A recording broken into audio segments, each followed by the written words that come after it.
আমি আপনাদেরকে একটা ছোট্ট কারগুজারি শোনাই, আপনাদের দিল কেঁদে দিবে। 2016 সালের ঘটনা। তখন ঢাকায় মোহাম্মদপুর আমি খতমে তারাবির জন্য 2 জন হাফেজ নিয়োগ দেওয়া হবে কেন্দ্রীয় মসজিদে। অনেক হাফেজে কোরআনরা সিরিয়াল ধরেছে তারাবি পড়াবে। কার মনে না চায় এত বড় এক মসজিদে আমি যদি চান্স পাইতাম তো আমার কপালটা খুলে যেত। শুক্রবার দিন সবাই দরখাস্ত রাখলো, ইন্টারভিউ শুরু হয়ে গেল। পরের জুমায় অসংখ্য ছাত্রদেরকে দেখছি খতমে তারাবির জন্য ইন্টারভিউ সিরিয়াল দিয়েছে। ইন্টারভিউ বোর্ডের ভিতরে আমি ছিলাম। কয়েকজন হাফেজকে আমরা সিলেকশন করছি যে এদেরকে নেওয়া হবে। এদের তেলাওয়াত সুন্দর, পড়াও বড় মজার। আমরা কাগজগুলো এক জায়গায় জমা করছি। পরের জুমায় আমরা ঘোষণা দিয়ে দিব কোন মায়ের সন্তান চান্স পাবে। পরের জুমায় যখন জুমার নামাজের পর 3টার দিকে যখন আমরা বসে বসে ফলাফলগুলা দেখতেছি যে কাকে কত নাম্বার দেওয়া হয়েছে, দরওয়াজা লাগায় দিছি, জানলা লাগায় দিছি, এসি ছেড়ে দেওয়া হয়েছে, সব লাগানো, বাহির থেকে কিছুই দেখা যায় না। ইন দি মিন টাইমে মসজিদের বারান্দার দরওয়াজায় কে যেন নক করতেছে। খাদেম সাহেব আস্তে করে জানলা খুইলা উকি মাইরা দেখতেছে যে 2টা ছোট বাচ্চা বাহিরে দাঁড়িয়ে আছে, একেবারে অল্প বয়স। খাদেম প্রশ্ন করলো, তোমরা কারা, কেন আসছো? বলে, আমরা 2 জন আসছি খতমে তারাবির ইন্টারভিউ দেওয়ার জন্য। খাদেম সাহেব একবার পায়ের দিকে তাকায়, আবার জামার দিকে তাকায়, কারণ কথার সাথে বাহ্যিক সুরত মিলে না।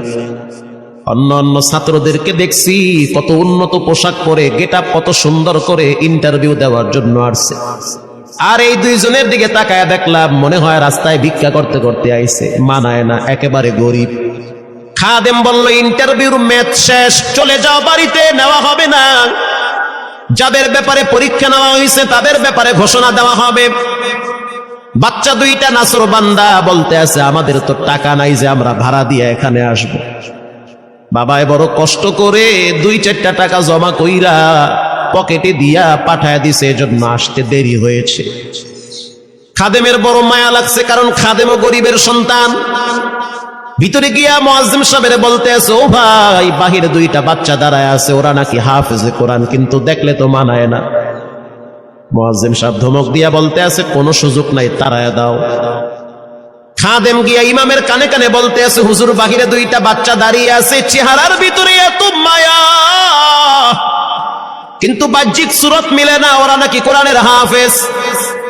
পাশেই তো রহমানিয়ার মুহাদ্দিস সাহেব বসা আছে, তিনি বলতে আছে, কি ব্যাপার, ফিস ফিস করে আপনি কি বলতেছেন? বলে, হুজুর, বাহিরে 2টা বাচ্চা দাঁড়িয়ে আছে, তারা খতমে তারাবির ইন্টারভিউ দিতে চায়। মুহাদ্দিস সাহেব বলল, কোনো কথা নাই, আল্লাহর ঘরের দরওয়াজা খুলে দাও, এখানে কোনো পার্সিয়ালিটি চলবে না। আল্লাহর ঘরের দরওয়াজা সবার জন্য খুলে দেওয়া হবে, আসতে দাও, ভিতরে বসতে দাও। যদিও ওদেরকে দেখতে মানায় না, বংশগত তেমন মর্যাদা নাই, ভিতরে আল্লাহর কোরআন থাকার কারণে আমাদের উপরে ওয়াজিব হয়ে গেছে তাদেরকে সম্মান করা। কোন দিক থেকে মানায় না, কিন্তু ভিতরে আল্লাহর কোরআন আছে, এজন্য তাদের মর্যাদা অনেক বেশি। এবার বাচ্চা 2টা বাহিরে উজুখানায় গিয়া সুন্দর করে উজু বানাইল। উজু বানাইয়া ভিতরে ঢুইকা আমি তাকায়া দেখতেছি লঙ্গির এক মাথা নিচে আর এক মাথা উপরে, এতটাই ভয়াবহ অবস্থা। কিন্তু আজীব দৃশ্য, 2 জনের চেহারা একই রকম লাগে। 2 জনের চেহারা একই রকম লাগে, কে বড় কে ছোট বোঝা বড় কঠিন হয়ে গেছে। মুসলমান ভাইরা আমার, ইমাম সাহেব প্রশ্ন করলো, তোমরা 2 জনের বাড়ি কোথায়? বলে, আমরা নারায়ণগঞ্জে ভাড়া থাকি। বাড়ি কোথায়? বলে, আমাদের বাড়ি কুড়িগ্রামে। কুড়িগ্রাম থেকে ঢাকায় কেমনে আসছো? বলে, বাবায় ঢাকায় নিয়ে আসছে। কয় মাসে কোরআন শরীফ খতম করেছো? বলে, আমরা 2 জনে 11 মাসে 30 পারা কোরআন খতম করেছি। ইমাম সাহেব একবার চেহারার দিকে তাকায় আর একবার পায়ের দিকে তাকায়। স্থানীয় গণ্যমান্য অনেক ব্যক্তিরা তাকায় আছে এদের দিকে।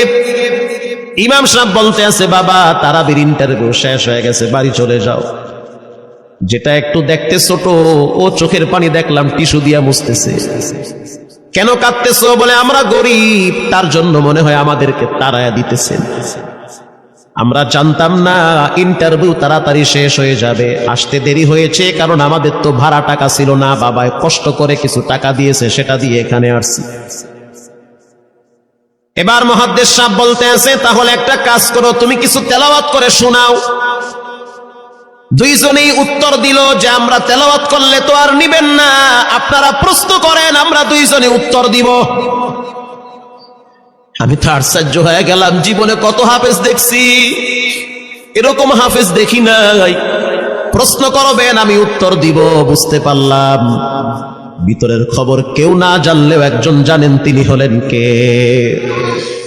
মুহাদ্দিস সাহেব বলতে আছে, বাবা প্রশ্ন করব ঠিক আছে, তোমাদের মন মতো একটু তেলাওয়াত করে শোনাও। তেলাওয়াত যদি মানসম্মত হয় তাহলে ইন্টারভিউ নিব, যদি না হয় তাহলে ছাঁটাই করে দিব। এবার ছোট যেটা সেটা তেলাওয়াত শুরু করলো সূরা তাহা থেকে। তাহা মা আনজালনা আলাইকাল কুরআনা লিতাশকা। এত সুন্দর পড়া মনে হইতে আছে, আসমান থেকে কোরআন নাজিল হইতেছে। এত সুন্দর পড়া, কত রঙের ঢঙের পড়া শুনলাম, এই পড়া কোনোদিন শুনি নাই। আমি তাকায় দেখলাম স্থানীয় টিউনো সাহেবের চোখের পানি বায়া বায়া পড়তেছি, ইশারা দিতে আছে আরো তেলাওয়াত করতে বলেন। এই পড়া তো শুনলে আমার দিলের ময়লাগুলা কাটে। আল্লাহর ঘরে যখন গেছি বাইতুল্লাহ ফজরের টাইমে ইমাম সাহেব তেলাওয়াত করলে যেমন মনে হইতে আছে ওই কোরআনের আওয়াজটা এখন এই মসজিদে বাজতেছে। ছোট বাচ্চাটা তেলাওয়াত করলো, বড় সন্তানটাও তেলাওয়াত করলো। এবার যারা হাফেজ সাহেব ছিল তারা প্রশ্ন শুরু করলো, যেখান থেকে প্রশ্ন করে পৃষ্ঠা ঠেকায়া দেয়, একটা জায়গায়ও আটকাইতে পারে না। এমনকি বাচ্চা দুইটা এটাও বলেছে, যদি আপনাদের যদি ধৈর্য থাকে তো আমরা দুইজনে পুরা 30 পারা এখানে এক দাঁড়ানে পড়ায়া দিব, আশা করি একটাও বাঁচবে না। এত সুন্দর পড়াশোনার পরে মোতাওয়াল্লি সাহেব বলল, সব বাদ, আমার কাছে এই দুইজনই পছন্দ হয়েছে। এই দুইজন রে মোতাওয়াল্লি সাহেব দাঁড়াইতে পারে না, হুইল চেয়ারে বসে থাকে, কাছে ডাইকা বুকের সাথে জড়ায়া ধরছে আর বলতে আছে, আল্লাহ এমন একটা সন্তান যদি আমার থাকতো জীবনটা ধন্য হয়ে যেত, আমার মৃত্যুর পরে একটু হইল তেরা কোরআন তেলাওয়াত করতে পারতো। নিয়োগ হয়ে গেল, তারাবি শুরু হয়ে গেছে। মোহাম্মদপুর থানায় গিয়ে খবর নিয়ে দেখে অনেক পুলিশরা এই বাচ্চার পিছনে দাঁড়ায় দাঁড়ায় নামাজ পড়ে চোখের পানি ছেড়ে কেঁদেছে। শুধু তাই নয়, অনেক হিন্দু মহিলারা পর্যন্ত রাস্তায় হাঁটার সময় তেলাওয়াতের আওয়াজে দাঁড়ায় দাঁড়ায় কোরআন শ্রবণ করেছে। শুধু তাই নয়, অনেক বড় বড় ডাকাত, মাস্তান, সন্ত্রাস, কিশোর গ্যাংরা পর্যন্ত দাঁড়ায় দাঁড়ায় কোরআনের আওয়াজ শুনেছে। 17ই রমজান বদর দিবস, হাজার হাজার মুসল্লি দাঁড়িয়ে আছি। ইমাম সাহেব জানে না যে এরা দুইজনে আপন মায়ের পেটের ভাই হয়, এটা ইমামের জানা নাই। দুইজনে তারাবি চলতে আছে, চমৎকার পড়া, পিছনে শত শত মাওলানা মুফতি দাঁড়ায় থাকে। মনে হইতেছে তেলাওয়াতের আওয়াজে আর এক জগতে হারিয়ে যায়, এত সুন্দর পড়া। তারাবি শেষ হয়ে গেল, মুসাফা শুরু হয়ে গেল। বাচ্চা দুইটারে কেউ বুকের সাথে জড়ায়, কেউ কপালে চুমা দেয়, বলে আল্লাহর কোরআনকে চুমা দেই। হাজার হাজার মানুষ যখন আস্তে আস্তে নামাজ শেষ করে চলে গেল, একেবারে মসজিদের পিছনে বারান্দার পরে আরো একটা বারান্দা থাকে, ওই বারান্দায় এক লোক বসে বসে গামছা দিয়া চোখের পানি মুছতেছে। কিছুক্ষণ পরে লোকটা দেওয়ালের সাথে কপালটা ঠেকায় দিয়া একেবারে অস্থির হয়ে গেল, মনে হচ্ছে তার ভিতরে কাঁপুনি শুরু হয়ে গেছে। কিছু মুসল্লি গিয়া প্রশ্ন করলো, কি হয়েছে আপনার? বলে আমার কিছুই হয় নাই। টাকা লাগবে? বলে না, টাকা লাগবে না। তাহলে আপনি কেন এখানে কাঁদতেছেন? বলে আমি এমনি কাঁদতেছি, এটা কষ্টের কান্না না, এটা খুশির কান্না। এটা কষ্টের কান্না না, এটা খুশির কান্না, আনন্দর কান্না। আল বুকাউ মিনাল ফারাহ, অতি সুখে মানুষ কখনো কখনো কেঁদে দেয়, চোখের পানি ছেড়ে দেয়। ইমাম সাহেব বলল, পিছনে কে? লোকটা তাকে সামনে নিয়ে আসে। এবার লোকটাকে যখন কিছু দূর সামনে আনা হইল, ওই বাচ্চা দুইটা মসজিদের ভিতর থেকে দৌড় মাইরা গিয়া বলতে আছে, এই লোকটা আমার আব্বা। ইনি আমার আব্বা হয়। ধমক দিবেন না, রাগ করবেন না। আমার আব্বা ঢাকা শহরে রিক্সা চালায়। রিক্সা চালায় আমাদের দুইটা ভাইরে কোরআনের হাফেজ বানাইছে। ইমাম সাহেব ধমক দিয়ে বলতে আছে, আপনি কেন দেরি করলেন, আগে কেন আসলেন না? রিক্সাওয়ালা বলতে আছে, আমি যদি আগে আসতাম আর যদি পরিচয় দিতাম আমি রিক্সাওয়ালা, হয়তো আমার বাচ্চা দুইটারে মানুষ খোটা দিবে যে রিক্সাওয়ালার পোলা। এজন্য আমি আসি নাই। দূর থেকে নামাজে কোরআন তেলাওয়াত শুইনা আবার আস্তে করে দূরে চলে যাই। মাঝে মাঝে বাচ্চা দুইটার সাথে দূর থেকে আইসা দেখা করি।